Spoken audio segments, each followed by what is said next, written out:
what we have to realize is that we're Americans. You know, we're deeply selfish monsters that have been bred to destroy all life on Earth. We have to not lose sight of that message. We're here to fuck things up for everyone else, not each other.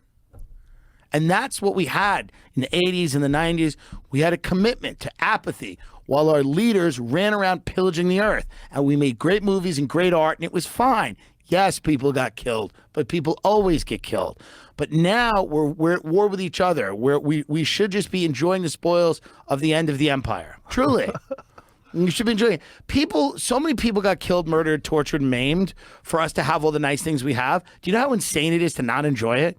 You know how crazy it is to not enjoy a McMansion, a flat screen TV, a McFlurry? You know how much blood is in the street for those things? And people act like they don't even matter. And they're fighting about all this bullshit. It's crazy. Anyway, that's the truth. That's the real truth. Nobody wants to hear it, but that is the truth.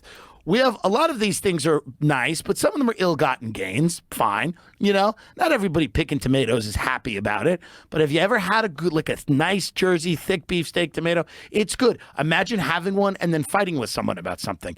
It's stupid. If there's a hell, we're all going, and if there's not, we get reincarnated when we're Beatles or something. But just enjoy it, and nobody wants to enjoy it, and that's what makes me upset. Is that we used to have a country built on enjoyment, built on fat, stupid people enjoying the work of a small group of demons, and now we can't even enjoy them. Can't even have fun. That would be the only way to get us out of this. That's right. If we ever realize that the problems that we have with issues are far smaller than the problems the issues that we agree on. Like, everybody agrees we have to have less crime. Everybody agrees that we have to have more education. Everybody agrees that we have to have safer streets and safer cities. Everybody agrees that. That's right. And the things that we disagree on, people disagree on, like, how to make those things a reality, though. Yeah. How do you have less crime? Is it by letting it's also people out of jail? Us being divided helps. It helps people who want to just continually operate in the system as it's constructed.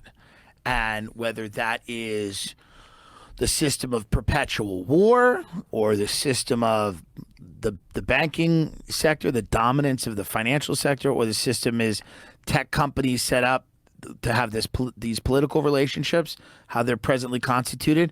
People who are thriving in this system and using it to their ends do not want it changed. And people hating each other helps them. It definitely does. Do you think that that's just human nature? Yes. And you're just doing it while this is happening, or do you think it's orchestrated? This is the question, right? Is the dissent, and is some of it, we know it's manipulated by other countries. Yes. We know that China does it. We know that they have these huge Russian organizations that in their troll farms. Yeah. You know, we know that that's going on. The idea that we wouldn't do that to ourselves if we were trying to get people riled up about each other. To an extent, is probably an inherent flaw in democracy, but I'm glad I lived in one, and I'm glad I lived in the time I did. But I do think, you know, a democracy kind of descends probably into an oligarchy eventually. The vast majority of the citizens go, I don't want the responsibility of citizenship. So a few really highly motivated psychopaths go, we'll handle it. We'll take it from here. And then those people are fighting over their own interests constantly.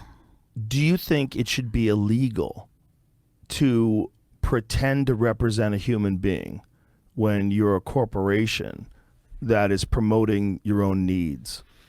So do you think that, like, a corporation that hires, whether it's a foreign corporation, let's say it's a foreign one, so it's not connected to us, that hires a company to propagandize about a specific political issue that's going to be a hot button target, and they do it as a bunch of people that attack people and go after people with dissenting opinions and quote tweet them and attack them, and you find out it's not even a real person. Right. That should be illegal. That seems to me like if we're allowing that in this country, Oh yeah, but we'll continue to allow anyone with enough money. right, but don't you think Yeah. that thing right there, just that's insidious. Like Yes. pretending you're a person for a specific propaganda and having it like 1,000 accounts and Yeah. you're running it through computers and you've got people that Yeah. are responding to things. You got Yeah. people that are just retweeting things and posting things, and it's all just It's propaganda. insane that the Congress, the Congress members who went and started trading stocks based on the knowledge of how bad coronavirus was still have jobs, right? All of this is kind of insane. We're just at peak insanity here. And there's, I mean, Are we at the peak? I don't know if we're at the peak, but we're close to it.